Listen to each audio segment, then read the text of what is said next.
All right. Hey, friends, how are you? It's good to see you. I've got my coffee from Starbucks. This is a grande iced pecan crunch oat milk latte. They're really good. You should try one. It's one of the fall drinks. So we're going to talk about Gnosticism for a little bit. Gnosticism is a huge word, and it is a false gospel from the second and third centuries that bore fruit, and that there are still Gnostic ideas around the world today. So, what was Gnosticism back then? That was that um, you needed a special knowledge.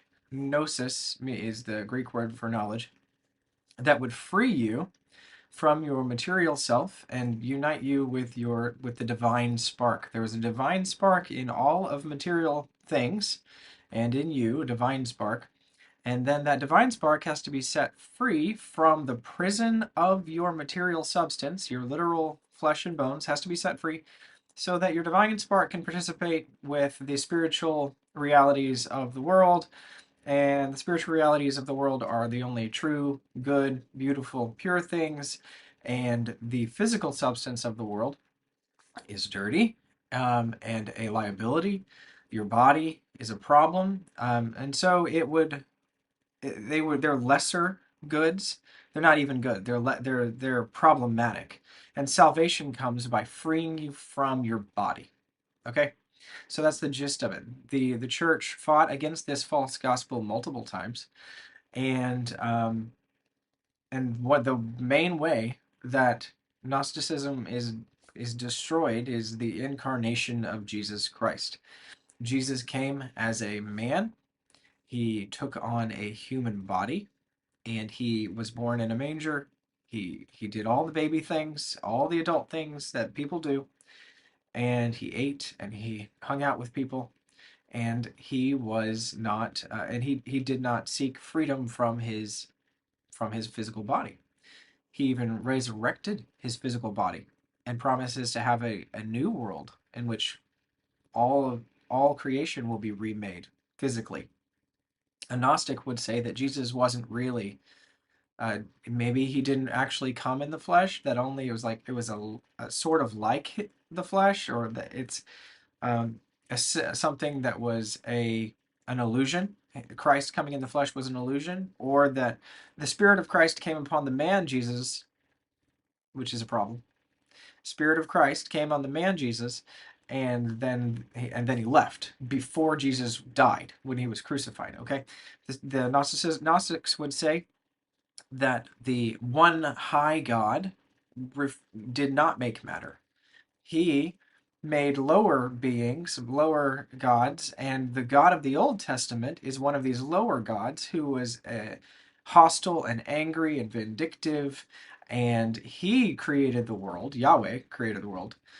And so then Jesus came on behalf of the Most High God in order to set people free from their physical worlds. Okay, so you've got Gnosticism in hopefully just like 2.5 minutes. Now, what does that have to do with anything? The In our world, we we are stuck sometimes thinking that intellectual things, we can be tricked into thinking that intellectual things are the most important things.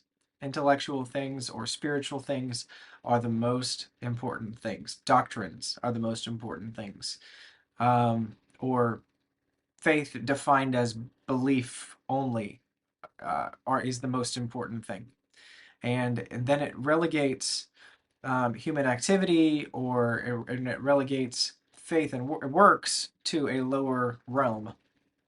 And what I'm trying to communicate is that we are embodied creatures, and being embodied is a good thing. Our bodies are made good, and they will be resurrected one day. They're fallen, they're broken, but they're being healed by the gospel, and one day they will be finally completely healed when Jesus resurrects the living and the dead. So how can we fight Gnosticism? This is the fun part for me. How do we fight Gnosticism? I'm going to keep probably talking about this forever, but this means that in our world, this is especially hard in our culture with computers, with screens everywhere, with my phone, with kiosks, with online banking, with with everything that you can do to avoid a human being, with robots answering the phone when you call for help. I hate that. I would much rather talk to a real person than a robot. But um, I also would prefer online banking and then go into the bank teller to talk to a teller. Um, and I would rather order from a kiosk or on my phone and pick it up, or have somebody deliver something to my house rather than interact with human beings. I'm a millennial, so that's one of our problems. But I honestly think it's just a cultural problem now because we're all so used to it. So I would say you can fight Gnosticism at home by living in normal, embodied ways, by um, practicing learning people's names, by spending good conversation time with people face to face, going over their house and seeing your friend in person, offering prayer immediately when you are talking with someone and they need help. You can our worship as Anglicans is entirely is built to push against the lecture hall of many of our Protestant brothers' churches. We're not in a lecture hall. This is a service to God. We go to the service, right? It's a church service. What does that mean? It means that we're offering a service to God for our good, for His glory and our good. And that involves kneeling, and it involves standing and sitting and singing with our our voices that were created to worship and praise in prayer. Augustine says, "He who sings prays twice," right? So that is emphasizing the goodness of singing. And we can those are the things. Those are the things. I don't know what else. We're touching people kindly and gently in the way that we're supposed to touch people. We're interacting with people. We're picking up children. We're hugging people. We are bringing people real bread. We're taking them real cookies. We're having real phone calls when we'd rather have an email. We're taking it all a step up, right? We're doing things in person instead of online. We're communicating with people in real life. So um, I would just encourage all of us to take one step away from digital and one step towards personal. You can figure that out. Maybe you can you know don't read the book on your Kindle. Maybe read it with paper. That's one step. You don't have to do that. I like my Kindle. I like audiobooks a lot. But if there's something different about a tangible page that's turned, right? Um, I think that the enemy would like us to be disembodied. He would like us to stay home and put our headphones in, or stay and watch TV and sit on our couch and not interact with the world, but stare at the glowing blue screen, right? So how can we push back on that a little bit? How can we be more personal? And let me tell you, small groups are the way to do it. So I am so proud and so happy that we have, I believe, over 90 people in small groups right now. We have 8 small groups, and that is more than I thought we were gonna have, right? So I am proud and thankful and grateful for all of you who are in small groups. You are meeting together, pushing back on impersonal digital, and you are working on sharing life with each other. So that is one way we do it. Another way we do it is that next month we're going to be having a church-wide barbecue and trunk or treat for our kids on October 25th from 4 to 6.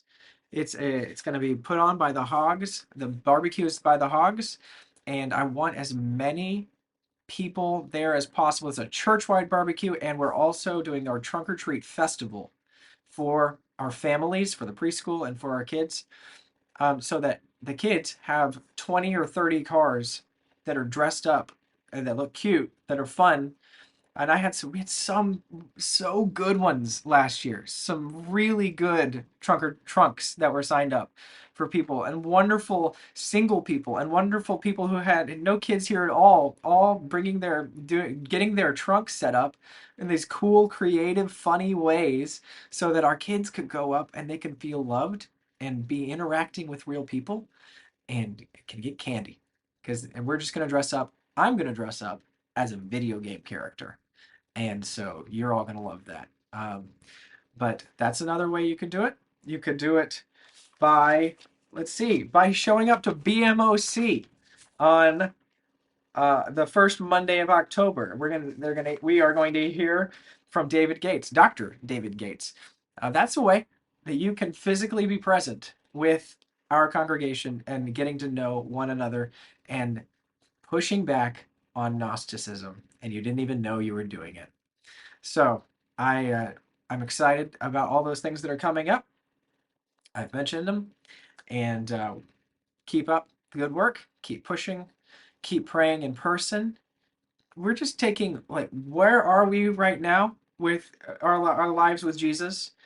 Let's just take one more step closer in obedience and see what he does. See how he will react when we pray every day, when we put another prayer time in our day, or when we remember that we're talking to him all day. We remember we don't hang up the phone when we are in line, right? We remember that we can talk to him when we're, yeah, at the grocery store, or when we're doing dishes or whatever. Like, we just sometimes we need to turn off the distraction, which is I'm guilty of. Turn off the distraction, let silence take that place, and draw your attention to Jesus. And the attention is an act of worship, right? Focus, an act of worship. When you draw your mind, lift up your heart, lift up your mind to Jesus, right? And then invite him to to come into that day, come into the whatever the thing you're doing is, and invite him to bless you and to teach you and to strengthen you, and invite him to lead you. And um, anyway, yeah, that's it. I think that you get it, and we're all taking steps together. We're all moving towards this together. Um, and go to your small groups and enjoy them because they're going to be great. All right. Have a great week. Have a great weekend, and I will see you Sunday.